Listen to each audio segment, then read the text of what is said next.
Hello दोस्तों, मैं सुरभि आपका एक बार फिर स्वागत करती हूँ। आज जो बुक मैं आपके लिए लाई हूँ उसका नाम है 7 habits of highly effective people, अर्थात अति प्रभावशाली लोगों की 7 आदतें, जिसको लिखा है स्टीफन आर कवी ने और हिंदी में अनुवाद किया है डॉक्टर सुधीर दीक्षित ने।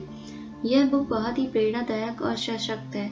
जीवन दृष्टि, लीडरशिप और मानवीय संबंधों के इस बुक के सिद्धांत लोगों के लिए किसी प्रशिक्षण संस्थान से कम नहीं है।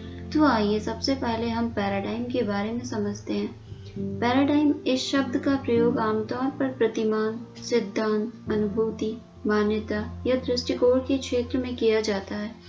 पैराडाइम शब्द ग्रीक भाषा से आया है। यह वह तरीका है जिससे हम इस दुनिया को देखते हैं। यह देखने से मेरा मतलब है महसूस करने, समझने और विश्लेषण करने से। पैराडाइम को समझने का आसान तरीका उन्हें नक्शों के रूप में समझना है। हम सब जानते हैं कि नक्शा दरअसल क्षेत्र नहीं होता, यह सिर्फ वास्तविक क्षेत्र के कुछ पहलुओं को दर्शाता है। ऐसा ही पैराडाइम भी करता है। यह किसी वस्तु का सिर्फ एक सिद्धांत या स्पष्टीकरण हो सकता है। अब अगर हमें किसी जगह जाना है और हमने गलत जगह का नक्शा लिया हो तो हम भटक जाएंगे, फिर चाहे हम कितनी बार भी कोशिश कर लें, चाहे हम कितनी भी पॉजिटिविटी से भरे हों। ठीक उसी प्रकार हमारे मस्तिष्क में बने चीजों के वास्तविक नक्शे और चीजों को जैसा होना चाहिए, ये नक्शे दो प्रकार के होते हैं और इन्हीं मानसिक नक्शों के माध्यम से हम अपने हर अनुभव की व्याख्या करते हैं। हम में से हर एक इस दुनिया को वैसे नहीं देखता जैसी वह है, बल्कि हम उसे उस रूप में देखते हैं जैसा हमें इसे देखने के लिए तैयार किया गया है। जब हम यह वर्णन करते हैं तो हम खुद का, अपनी अनुभूति और अपने पैराडाइम का वर्णन करते हैं। एक उदाहरण के तौर पर समझते हैं। मान लीजिए मुझे मदद के तौर पर कुछ पैसों की जरूरत है और एक मित्र ने मुझे वह मदद दी और दूसरे ने वह मदद नहीं दी, तो मेरा वर्णन एक के लिए अच्छे मित्र के रूप में मेरी मदद करने के तौर पर होगी, वहीं दूसरे मित्र के लिए शायद इसका विपरीत होगा। हमारा ये नजरिया परिस्थितियों के हिसाब से होगा। हम जैसा देखते हैं और बार बार देखते हैं वही हमारा नजरिया बन जाता है और उसी को हम अपना जीवन मूल्य बना लेते हैं। अगर हम इसे समस्या के तौर पर लें तो हम कह सकते हैं समस्या को देखने का तरीका ही हमारी समस्या है। आइंस्टीन ने इसे कुछ इस तरह कहा था, हमारी महत्वपूर्ण समस्याएं सोच के उसी स्तर पर नहीं सुलझाई जा सकती जिस स्तर पर हमने उन्हें पैदा किया था। हमें इन गहरी समस्याओं को सुलझाने के लिए एक नए और अधिक गहरे स्तर की सोच की जरूरत है। हमें एक ऐसे पैराडाइम की जरूरत है जो सटीक तरीके से प्रभावकारी मानवीय अस्तित्व एवं व्यवहार के क्षेत्र का वर्णन करने वाले सिद्धांतों पर आधारित हो। और यह बुक इसी बदलाव के बारे में है जो अपने आप के बदलाव से शुरू होती है। अरस्तु ने कहा था कि हम वही बन जाते हैं जो हम बार बार करते हैं। इसलिए उत्कृष्टता कोई कार्य नहीं बल्कि आदत है। आदतें हमारे जीवन का बहुत शक्तिशाली हिस्सा हैं। ये ठीक उस रस्सी की तरह है जिसका एक एक धागा हम हर दिन बुनते हैं और जल्दी ही ये इतनी मजबूत हो जाती है कि इसे तोड़ा नहीं जा सकता, उन्हें बस सीखा या छोड़ा जा सकता है। आइए जानते हैं उन 7 आदतों के बारे में जिन्हें सीख कर हम अपने पैराडाइम में बदलाव ला सकते हैं और प्रभावशाली व्यक्तियों की श्रेणी में शामिल हो सकते हैं।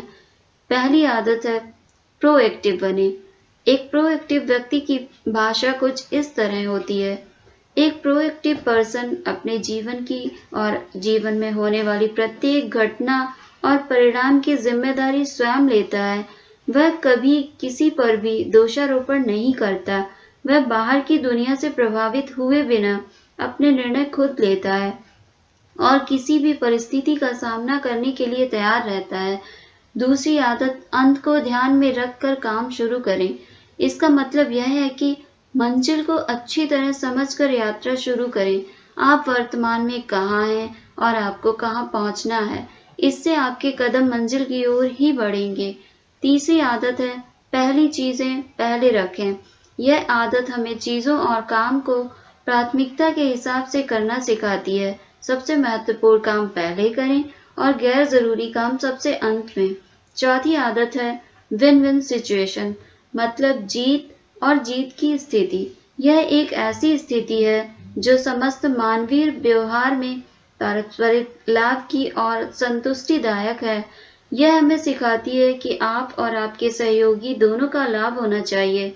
इस स्थिति में हमारे पारस्परिक संबंध भी बने रहते हैं, साथ ही साथ और ज्यादा बेहतर होते जाते हैं। 5वीं आदत है, पहले जानने की कोशिश करें फिर समझे जाने की। हम ध्यानपूर्वक सुनने का प्रयोग कर सकते हैं, जिसमें हम कहे जाने वाले शब्दों की तरफ ध्यान दें और उस पर अपनी ऊर्जा केंद्रित करते हैं, जिससे हम अपनी बातों को गहराई से समझ सकते हैं। 6ठी आदत है, सिनर्जी का प्रयोग करें।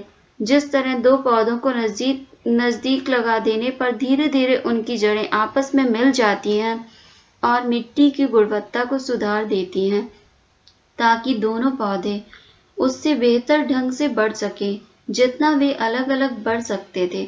उसी तरह प्रकृति में हर एक चीज दूसरे से संबंध है।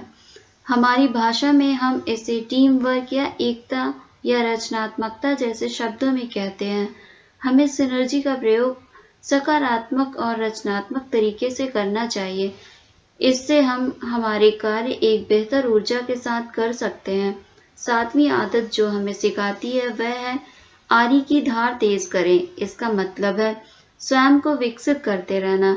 यह हमारे स्वभाव में शारीरिक, मानसिक, आध्यात्मिक और भावनात्मक या सामाजिक सभी आयामों का नवीनीकरण करती है। जैसे एक लकड़हारा लकड़ियां काटते वक्त बीच बीच में अपनी कुल्हाड़ी तेज करता है, जिससे उसका काम जल्दी और कम थकान से पूरा हो जाता है। ठीक उसी प्रकार हमें अपने आप को भी अपग्रेड करते रहना चाहिए। तो दोस्तों, आशा करती हूँ कि आज की बुक की समरी आपको अच्छी लगी होगी। इस बुक को जरूर पढ़िए और इन आदतों को अपनी जिंदगी में उतारिए। इसी के साथ मैं सुरभि विदा लेती हूँ। धन्यवाद।